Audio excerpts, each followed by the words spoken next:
त्वन्मौलिदामणि विभोः त्वन्मौलिदामणि विभोः शिरसा गृहीते शिरसा गृहीते स्वच्छन्दकल्पित स्वच्छन्दकल्पित सपीतिरसप्रमोदाः सपीतिरसप्रमोदाः मञ्जुस्वना मधुलिहः मञ्जुस्वना मधुलिहः विदधु स्वयं ते विदधु स्वयं ते स्वायंवरं कमपि स्वायंवरं कमपि मङ्गलतूर्यघोषम् மங்களதுர்யகோஷம்.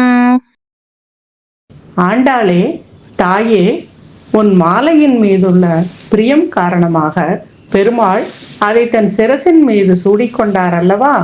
அந்த சிறப்பான மாலையை வண்டுகள் சூழ்ந்து கொண்டு அதிலுள்ள இனிமையான தேனை விருப்பம் போல பருகிவிட்டு அந்த திருப்தியினால் ஆனந்தத்தின் எல்லைக்கே போய்விட்டன போலும்.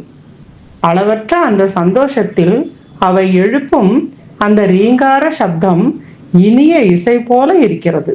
அந்த இனிய இசை கேட்பதற்கு எப்படி இருக்கிறது தெரியுமா? உனக்கும் உன் மனதுக்கினிய மணாளனான ஸ்ரீரங்க மன்னாருக்கும் நடக்கும் சுயம்பர திருமணத்தில் மங்கள வாத்தியத்தை இசைப்பது போல இருக்கிறது.